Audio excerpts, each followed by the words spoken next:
What's happening? Brian Tong here, and welcome to the Apple Vibe for all the good and bad inside the world of Apple. Now, anticipation and hype is at an all-time high, and we're giving you the last few Apple Bites of info before the Big A's announcement. Now, the Cupertino kids announced the official invitation-only event will be held at company headquarters on October 4th. That's Tuesday at 10 a.m., and it's perfect timing since that's right after my Bikram yoga class.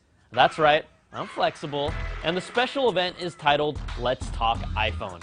Now, everyone's been waiting because there's still a lot of mystery surrounding what Apple will actually release at this event. According to 9to5Mac, new part numbers for a new iPhone, updated iPhone 4S, and iPod Touchies have already appeared in Apple's inventory system. The next-gen iPhone, known as N94 in Apple's iOS SDK kit, has appeared in Apple's inventory system, and according to them, packs an A5 dual-core processor, a Qualcomm Gobi baseband chip for GSM and CDMA compatibility, with an 8-megapixel camera and 1 gig of RAM. Now, they also report two products with the N90A part number that have appeared and are believed to be black and white models for a modified 8-gig iPhone 4 that might be the new low-end budget iPhone. The current iPhone 4's part number is known as N90. Now, three iPod Touch models with part numbers N81A have appeared, and they're believed to be the rumored white iPod Touches, since N81 represents the current black iPod Touch, and that could point to just a cosmetic change with the same 8, 32, and 64 gig options alongside the current black ones. So when can we expect the official launch so we can gather our lawn chairs and blankies and wait in long lines for over 10 hours without a bathroom break? Well, according to Boy Genius Report, AT&T employees have been blocked from taking any vacations during the first 2 weeks of October. Earlier this month, it was reported Sprint was doing the same. At the time of the show, the launch date is still up in the air, and none of my retail contacts have been notified of any official blackout period. Now, as we get closer, what other features might we expect in the next iPhone? According to Mako Takara, a China Unicom rep told onlookers during a keynote at Macworld Asia 2011 that the iPhone 5 will have HSPA Plus capabilities for faster high-speed data. Now, he also included this slide just to make sure people were paying attention.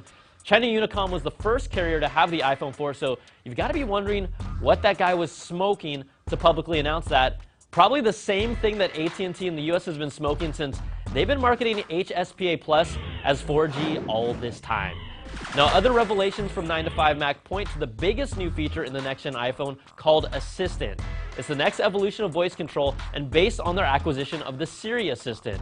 Now, it's all voice-controlled, and it will allow you to make appointments that are instantly added to your calendar, compose voice-to-text messages, and create reminders for buying that rash ointment you forgot about. Still itchy. Now, the Assistant will also be able to ask you questions for more details, just like a conversation, and if this is true, I won't need friends anymore.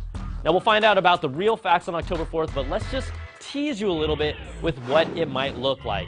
The team at Ben MAT decided to do what no one else would and built a prototype iPhone 5 based on the CAD designs, case leaks, and mock-ups of the rumored, and let me remind you, non-existent iPhone 5.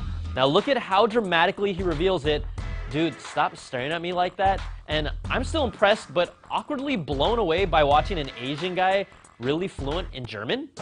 Und von dem iPhone-Channel Ben M auf giga.de. Now, the prototype was machined from a solid block of aluminum and treated with glass pearls. It even features the teardrop design, and honestly, that looks real nice, but I might as well have made a Loch Ness Monster out of a sandwich. And if you're wondering, do people really care about this phone? All this hype, are people really going to make the switch? Well, 41% of mobile consumers plan to purchase the iPhone 5, and that's according to a study by InMobi that covered users in the US, Mexico, and Canada. In addition to that, 52% of BlackBerry users plan to switch to iPhone, 51% of current iPhone users plan to upgrade to the 5 for their next purchase, and 27% of Android users would join the side of the computer fruit company. Now, also, 50% of all those people surveyed are planning to upgrade within the next 6 months, and those numbers are scary. But it's Apple that might be a little scared after Amazon rocked the tech world with their Kindle Fire announcement that's sure to change the tablet game. The Kindle Fire is a 7-inch LCD screen tablet that's based on the RIM Playbooks design. It will run Amazon's own custom UI on top of Android. There's no webcam or microphone or 3G, but you know what? It doesn't matter because it's $199. Amazon is one of the few companies that has the content library with movies, music, books, and magazines to support a content consumption device like the tablet, and although it's not directly competing with the iPad, it instantly elevated itself to the best Android tablet. And what's the general consumer going to do this holiday season when they look at an iPad for $499 or a Kindle Fire for $199?